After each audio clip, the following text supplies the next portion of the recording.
merveilleux. Parce que, pourquoi il dit ça? Parce qu'en dehors de la volonté de Dieu, il y a beaucoup de chutes.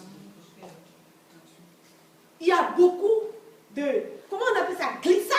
Les gens glissent, tombent. C'est pour ça qu'il a dit ici, ton pied ne va pas chanceler. Amen. Parce que nous faisons ça. Volonté. Parce que nous faisons ça. Volonté. Parce que nous faisons ça. Volonté. Alléluia. Amen. C'est pour ça que nous n'aurons jamais de chute. Amen. Parce qu'avant de chuter, il faut glisser. Oh Seigneur, ton nom est grand. Je sens l'onction. Amen. Amen. Ouh. Et le chemin de nos propres volontés doit être fermé. Parce que nous devons faire la volonté de celui qui nous a créés. Et ça, c'est un point très difficile. Parce que la volonté de la chair, la volonté du sang, nous a habités depuis Adam. Amen. Depuis Adam, dans ce jardin de bonheur, que Dieu, dans sa volonté, a voulu le bonheur à Adam. Adam a fait sa volonté et ses pieds ont glissé. Il a chuté. Il a chuté dans la mort.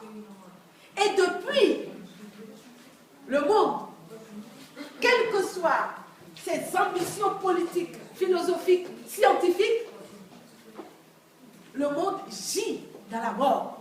Totalement dans la mort. Ça veut dire que nous n'avons rien à chercher du côté du monde. Tout ce que nous allons trouver dans le monde, c'est la... Oui, juste, c'est la mort. Parce que le monde est en dehors de la volonté de celui qui l'a créé. Amen. Amen. C'est juste, c'est ce que le psalmiste dit. Je lève les yeux vers le Créateur. Je ne lève pas les yeux vers les raisonnements, vers la philosophie. Je ne lève pas les yeux vers maman. Je ne lève pas les yeux vers même la Maison Blanche ou les politiciens. Hey, il y a des chrétiens qui seront déçus. Je vous le dis. Si nous restons dans la volonté de Dieu, nous n'allons jamais glisser ni chuter. Amen. Amen. Parce qu'il y a des chrétiens qui commencent à faire la politique. Il y a des chrétiens qui fixent les yeux sur maman. Mais ici, la Bible dit, je lève les yeux où? Vers les montagnes. En haut. Très haut. La montagne, elle est très haute. D'où me viendra le secours? Où est-ce que nous cherchons le secours? Où est-ce que nous cherchons notre secours? Ce matin, je pense que le Seigneur veut changer notre manière de penser. Par exemple, quand je manque de quelque chose, ma première réaction, c'est quoi? Est-ce que ce sont les inquiétudes? Ça fait partie du monde. Ce n'est pas la volonté de Dieu de m'inquiéter. Jésus dit toujours, n'ayez pas peur, ne vous inquiétez pas. Amen. Les inquiétudes font fuir la présence de Dieu.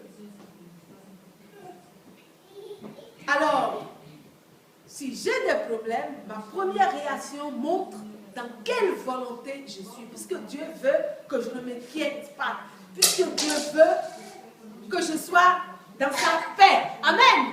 Amen. Mais pour avoir la paix du Seigneur, qu'il a promis dans sa parole, le Seigneur doit être au centre de notre cœur. C'est-à-dire que nous faisons sa volonté. Parce que la peur nous fait glisser, les inquiétudes nous font glisser dans des chutes. C'est pour ça que Jésus dit toujours, n'ayez pas peur. Mon propriétaire, c'est Dieu. Amen. Amen. Ah, il m'a fait des promesses qu'aucun gouvernement ne peut me faire. Qui peut me garantir la vie éternelle? Qui? Personne. Ouh. Alors qu'est-ce que nous cherchons? Chez des gens, chez des choses qui ne peuvent, des institutions qui ne peuvent rien garantir pour nous. Amen. Amen. Mon Créateur m'a fait des promesses. Dieu m'a fait des promesses. Alléluia.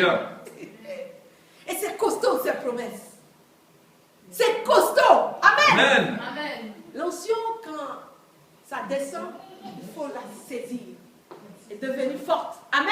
Amen. Et ça agit dans notre vie. Dieu dit ici que ma protection, elle est totale. Ma protection, elle est totale. Matthieu 16, 26. Ma protection de mon âme, de mon corps, de ma vie, de mon esprit est totale si je fais la volonté de Dieu. Tant et si bien que Jésus dit que le monde entier ne peut pas compenser la perte de mon âme. Parce que c'est le propriétaire qui protège mon âme. Celui qui ne m'a pas créé, il ne peut rien me promettre de valable. Vous êtes d'accord? Parce qu'il n'a aucune emprise sur ce qu'il n'a pas créé. Rappelez-vous, mon portable est à moi. Nous appartenons à Dieu. Que le monde veuille ou pas, le monde appartient à Dieu. Amen. Voilà Dieu.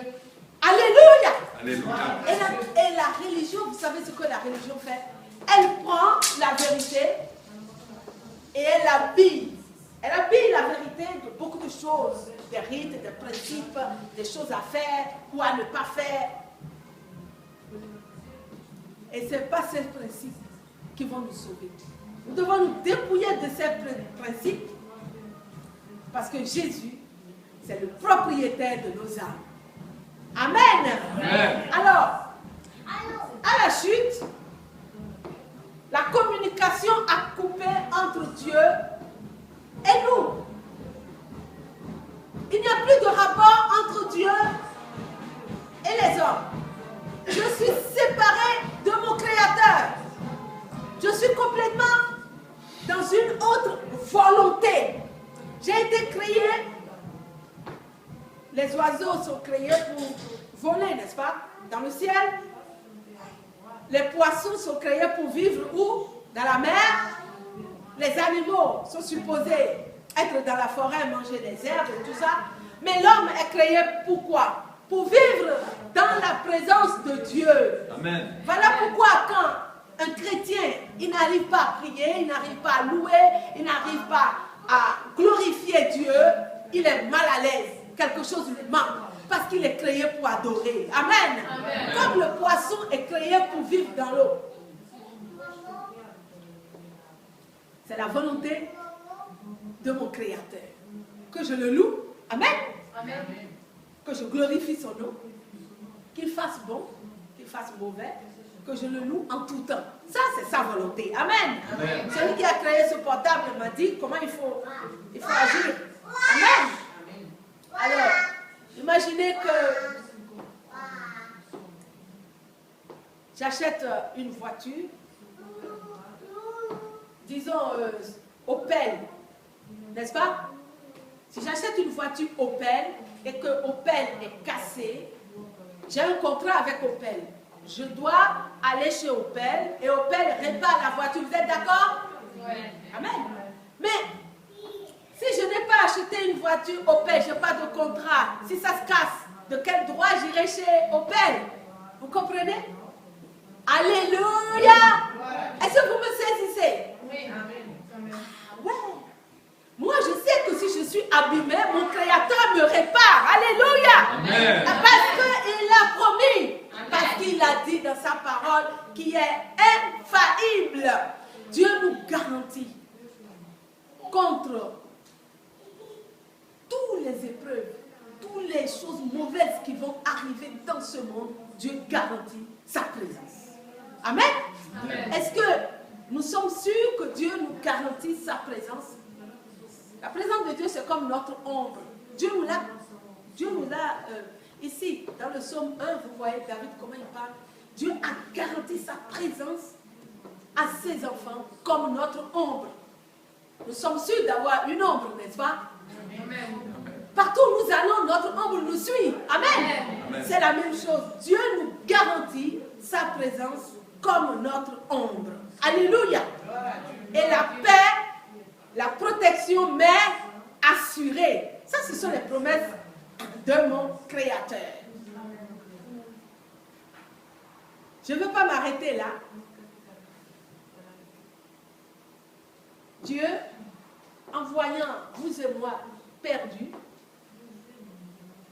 a envoyé le Messie. Le Messie a été promis depuis longtemps dans l'Ancien Testament, n'est-ce pas? Il y a Ésaïe qui a parlé du Messie, David qui a parlé du Messie. Il y a plusieurs prophètes qui ont parlé que Dieu va envoyer qui? Un médiateur. Amen. Amen. Un médiateur qui va parler en son nom et qui va faire quoi? Qui va régner en son nom. Amen. Parce que Dieu est inaccessible. C'est pour ça qu'il a envoyé Jésus-Christ. Nous pouvons voir Jésus, nous pouvons le toucher. Amen. Amen. Et c'est pour ça que Jésus est descendu. Et voilà que Matthieu dit, le voici, la promesse, le Messie, il est là.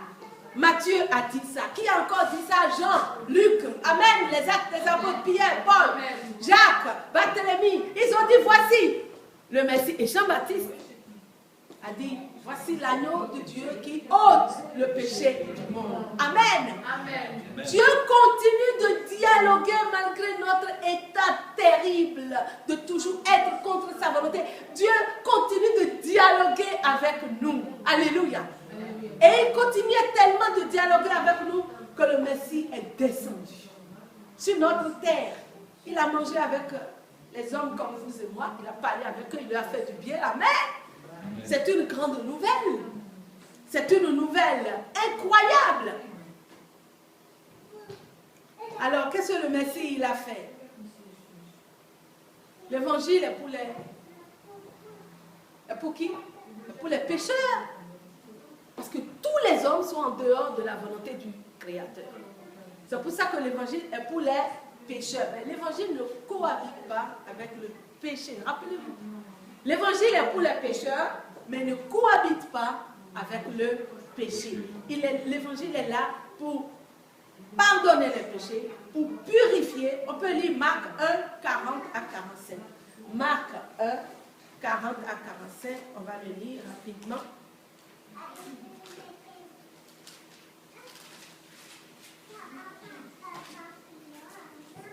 Un lépreux vient à Jésus et se jetant à genoux, il lui dit d'un ton suppliant, si tu le veux, tu peux me rendre pur. Jésus, ému de compassion, étendit la main, le toucha et dit, je le veux, sois pur. Aussitôt, la lèpre le quitta et il fut purifié. Vous vous rendez compte? Un lépreux vient à Jésus. C'est bien, vous voyez la démarche. Un lépreux vient. C'est bien de venir à Jésus, mais il faut se mettre à genoux. Amen. Amen. Et demander la purification avec la foi, avec un cœur sincère. Alléluia. Amen. Voilà ce que le lépreux a demandé. Il n'est pas venu seulement vers Jésus. Il y a des milliers de gens qui sont venus vers Jésus. Mais ce lépreux, la Bible dit qu'il s'est mis à genoux. Alléluia.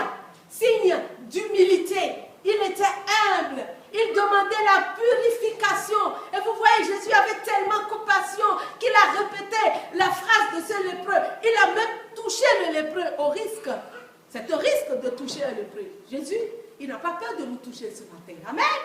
Amen. Jésus, parce qu'il est le Créateur, il ne risque rien. Il a toutes les garanties. Amen. Amen. C'est pour ça qu'il pouvait toucher le lépreux. Et le lépreux, Jésus a repris sa phrase pour montrer qu'il a compassion de lui. Il a dit, je le veux, sois pur. Si on vient vers Jésus et on confesse nos péchés de façon sincère, soyons sûrs qu'il va nous purifier. Alléluia! Amen. Ne restons pas en dehors de la volonté de Dieu, parce que la volonté du Créateur, de celui qui m'a créé, c'est de me purifier. Amen. Amen. C'est de me nettoyer. Amen. Amen. Alléluia. Alléluia. Pourquoi est-ce que Jésus est venu faire cela? C'est la chose la plus importante que Jésus est venu faire. Amen.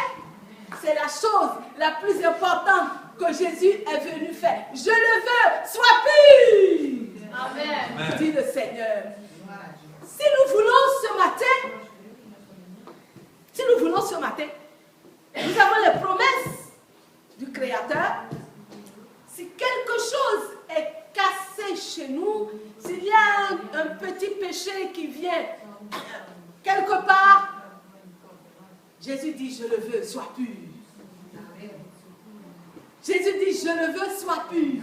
Amen. Parce que vous savez, si on laisse les petites choses dans nos vies, ça peut devenir plus grand et après, ça nous fait glisser et nous fait chuter. Voilà pourquoi le Seigneur dit, je le veux, sois pur. Est-ce que notre cœur veut la purification? C'est ça. Tous les jours de notre vie, nous devons chercher la purification. Amen. C'est tellement important. Et le sang de Jésus est tellement puissant qu'aucun péché ne résiste quand ce péché est confessé. Le sang de Jésus est capable de nettoyer. Le sang de Jésus est capable de casser toutes les chaînes enlacées par n'importe quel péché, même le plus noir. Il est ici, le Seigneur. Il a cette puissance. Dieu lui a donné cette capacité qu'aucun homme ne peut jamais avoir. Le Fils de Dieu, il est descendu. Et il a dit, je le veux, sois pur.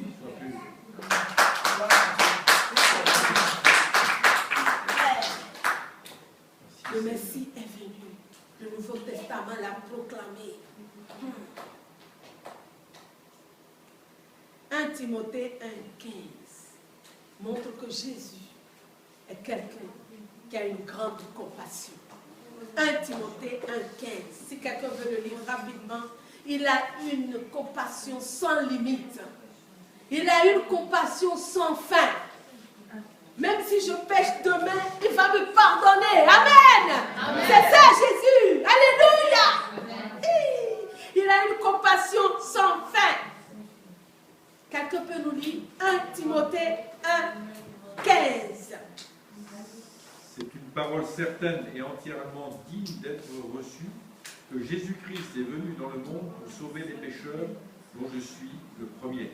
Voilà ce que Paul dit, un des plus grands apôtres. Regardez ce qu'il dit. Il dit qu'il est le premier des pécheurs. Qu'est-ce que nous disons, nous, ce matin, à notre sujet? Relis-moi ça.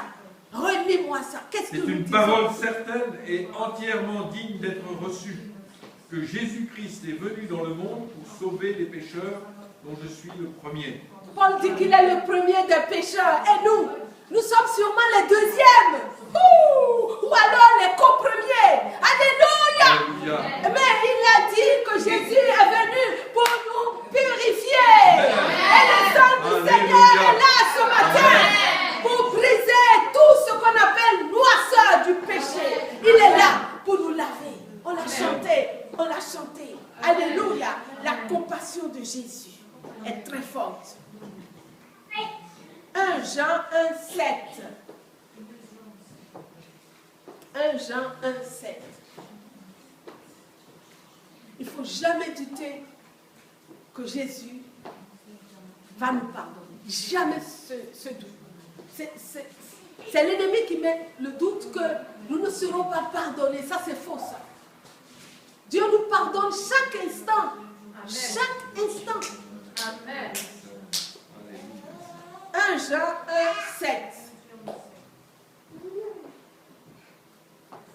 1 Jean 1,7. Quelqu'un peut nous lire? Si nous marchons dans la lumière, comme il est lui-même dans la lumière, nous sommes mutuellement en communion, et le sang de Jésus-Christ, son Fils, nous purifie de tout péché. Et le sang de Jésus nous purifie de tout péché. Son sang est efficace éternellement. Amen.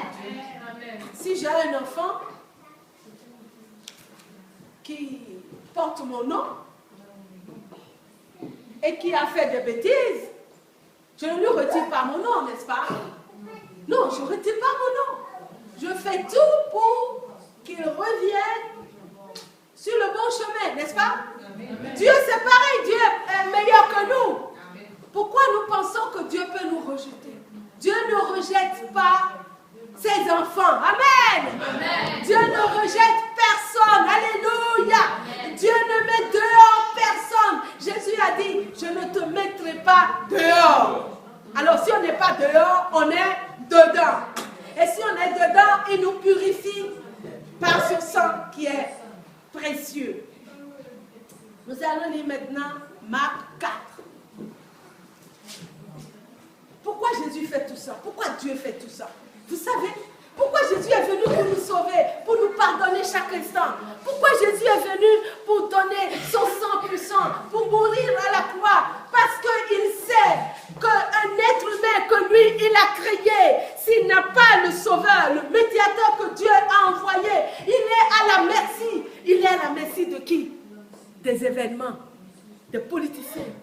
diables, des démons. C'est pour ça que Jésus est venu pour purifier les péchés. Amen. Amen. Ah oui. Et nous allons le voir. C'est incroyable. Jésus, Dieu l'a envoyé parce qu'il a vu des êtres humains comme vous et moi, qui sont malmenés par la vie, qui sont malmenés par les circonstances, les situations, qui sont malmenés par le prince de ce monde. Et Jésus est descendu en sauveur. Amen. Amen. Il est vraiment venu. Amen. Amen. Et il est là en ce moment. Alléluia. Amen. Il est vraiment venu et il est au milieu de nous. Il est en train de nous regarder, le Seigneur. Qu'est-ce qu'il fait, Jésus, en ce moment? Celui qui a dit au lépreux, je le veux, il est ici et il dit ce matin, je le veux. Amen. Amen. Il ne change pas. Amen. Il ne change pas de langage. Parce que nous allons le voir dans le texte qu'on va lire. Que s'il est venu mourir, c'est parce que nous sommes en danger. Vous vous rendez compte? Quand on réfléchit un tout petit peu, l'homme va aimer quelque chose qui va l'achever. Vous vous rendez compte? L'homme va aimer quelque chose qui va le détruire. C'est censé, hein? L'homme va aimer quelque chose qui va l'anéantir, qui va le dessécher, le tuer. C'est comme ça. Vous allez voir des gens qui aiment la drogue. Et quand vous leur dites, mais la drogue vous tue, mais ils aiment. Le diable les a tellement liés parce que l'ennemi cherche à lier la créature que nous sommes. Les créatures que nous sommes. Il va tellement aller au fond de la personne qu'il va lier sa volonté.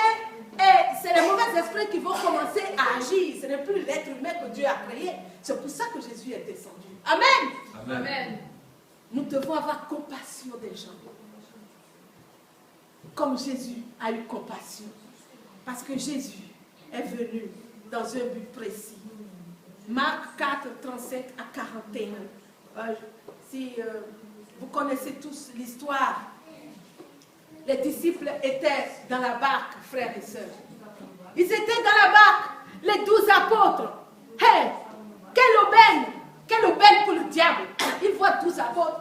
Jésus qui dort, il a dit, tiens, je vais me lever. Je vais lever mon armée contre cette barque avec ces 12 apôtres. Et je vais anéantir les plans de Dieu. Voilà, il s'est levé. Une tempête meurtrière. Vous vous rendez compte? Quelqu'un peut lire rapidement? 35 à 40. Le même jour, sur le soir, Jésus leur dit, passons à l'autre bord. Après avoir renvoyé la foule, ils l'emmenèrent dans la barque où il se trouvait. Il y avait aussi d'autres barques avec lui. Il s'éleva un grand tourbillon, et les flots se jetaient dans la barque, au point qu'elle se remplissait déjà. Et lui, il dormait à la poupe sur le coussin. Ils le réveillèrent et lui dirent, « Maître, ne t'inquiètes-tu pas de ce que nous périssons ?» S'étant réveillé, il menaça le vent et dit à la mer, « Silence, tais-toi !» Et le vent cessa, et il y eut un grand calme. Puis il leur dit, « Pourquoi avez-vous ainsi peur? Comment n'avez-vous point de foi ?» Ils furent saisis d'une grande frayeur, et ils se dirent les uns aux autres, « Quel est donc celui-ci à qui obéissent même le vent et la mer ?» Que peuvent faire les hommes dans une barque au milieu de la mer? Et la tempête s'est déchaînée. Que peuvent-ils faire? Vous vous rendez compte? Le diable les a bien laissés avancer au milieu de la mer. Et maintenant, il a envoyé une tempête meurtrière. Que peuvent faire ces hommes? Que peuvent-ils faire? Rien, à part crier vers le médiateur que Dieu leur a envoyé. Alléluia! Et la tempête qui est venue pour briser les desseins, les plans de Dieu, a oublié que Jésus était là. Mais Jésus dormait. La Bible nous dit que souvent, quand nos tempêtes se lèvent, nous avons Jésus, mais il semble que Jésus dort. Mais il surveille tout. C'est pour ça que j'ai lu ce psaume au départ qui dit que Dieu ne sommeille pas et il ne dort pas. Alléluia. Amen. Et là, ici, nous voyons que Jésus, il dormait dans la barque. Mais si les apôtres connaissaient bien le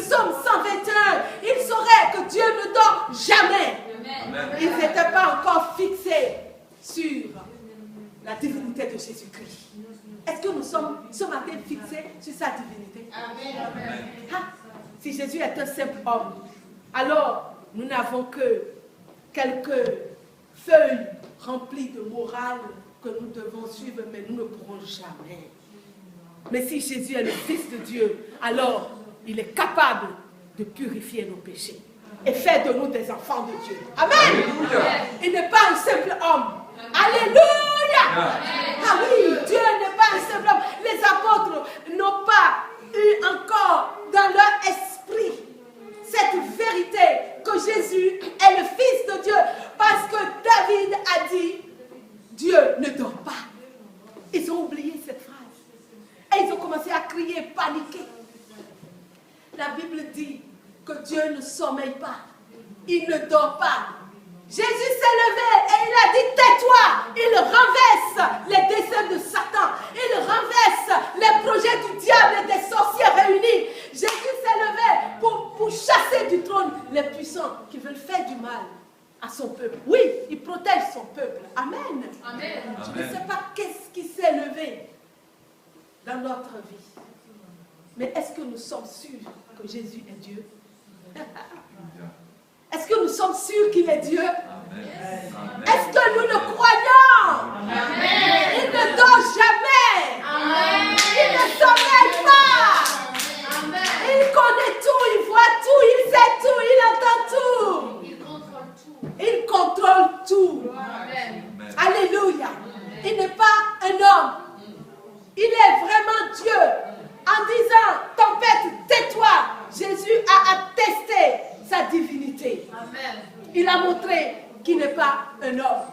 Parce que les hommes, là, les 12, ils ne pouvaient rien faire. Mais le Fils de Dieu, il s'est levé. Quand il s'est levé, il a parlé. C'est pour ça que Jésus nous dit de proclamer sa parole. Jésus était levé dans la barque, mais la tempête continuait. Nuance. Mais c'est quand Jésus a parlé que la tempête s'est tue. Alléluia. Ce matin, Jésus va parler dans toutes nos tempêtes, de A jusqu'à Z, parce qu'il est Dieu. Et ce n'est pas une partie de la tempête qui s'est tue. C'est toute la tempête qui s'est tue. En un instant. En un instant. Le lépreux a été purifié instantanément.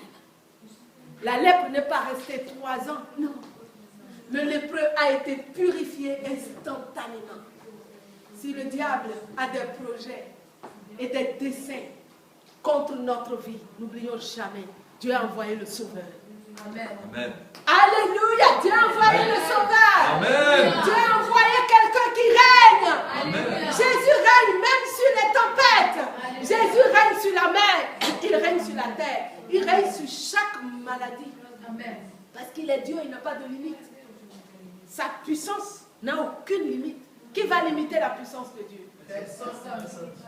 Alors, on peut être instantanément délivré, guéri, si on le rencontre. Amen. Ah oui?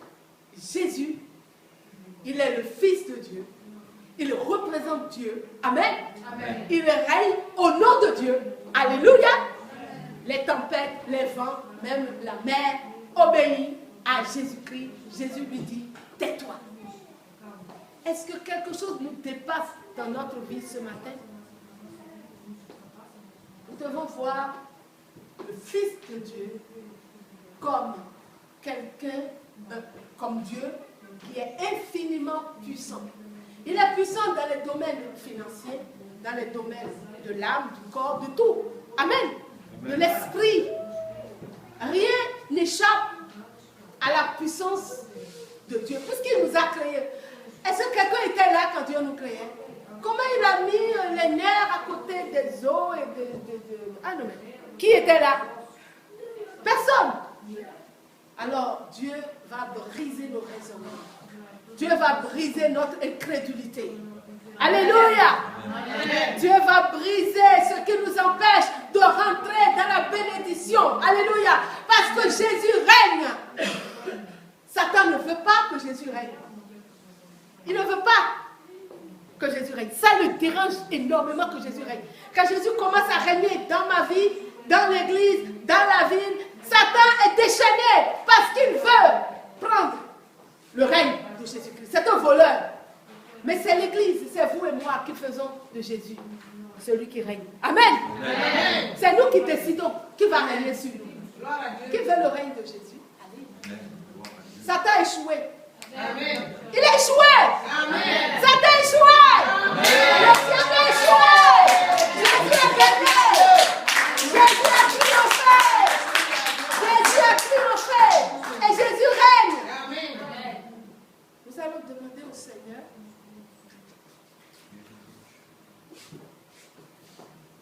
que les tempêtes qui sont levées dans notre vie, que ce soit les tempêtes d'une habitude qui n'est pas dans la volonté du Créateur, que ce soit une maladie qui n'est pas dans la volonté du Seigneur, amen, que ce soit les finances, manque de finances, manque de ceci ou cela, ce qui n'est pas dans la volonté du Seigneur, amen.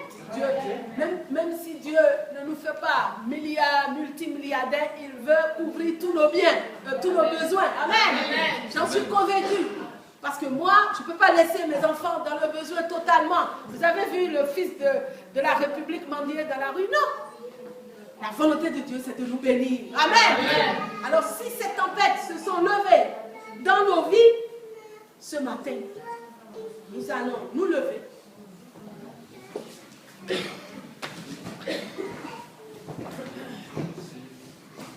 Jésus est en train de dire, tais-toi, tempête. Amen. Et toutes les tempêtes obéissent à Jésus, à la voix de Jésus. Amen. Nous allons nous lever et nous allons crier très fort avec Jésus et nous demander que la tempête là qui s'est levée, ou alors ce sont les autorités, alléluia, je ne sais quoi, qu'est-ce qui s'est levé contre nous, frères et sœurs. Voyons la divinité de Jésus-Christ. Il est Dieu et il est ici. Crions, tempête, tais-toi. Alléluia. Allez-y. Tais-toi, il va se taire au nom de Jésus. Les tempêtes dans nos vies. Au nom de la tempête des catholiques, Seigneur, sur la salle vite. Tais-toi au nom de Jésus. Au nom de Jésus. Les situations, les circonstances. Parce que Jésus règne. Jésus règne. Seigneur Jésus, dans les 3 jours, là, le 1er 2 juin, Jésus règne. Jésus règne. Je vous dis de mettre tais-toi. Je vous dis, esprit de Dieu, au nom de Jésus-Christ. Jésus est Dieu, il contrôle la situation. Vous ne pouvez rien faire. Nous sommes cernés par le feu du ciel. Nous sommes cernés par le feu du ciel. Parce que Jésus règne. Ça fait que les yeux dans les pensées. Tu contrôles le puissant de la gauche, Seigneur. Et tu fais triompher ton règne. Tu règnes, Seigneur.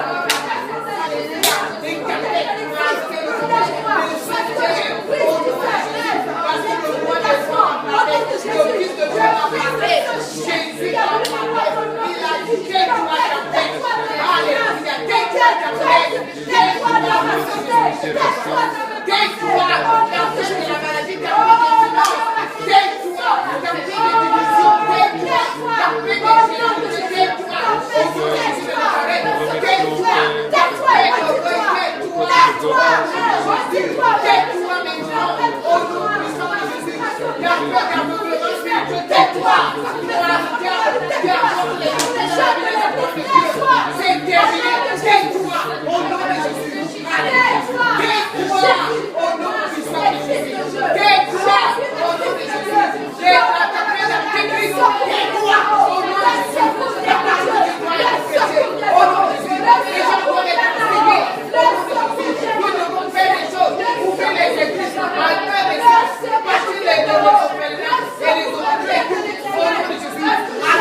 C'est terminé.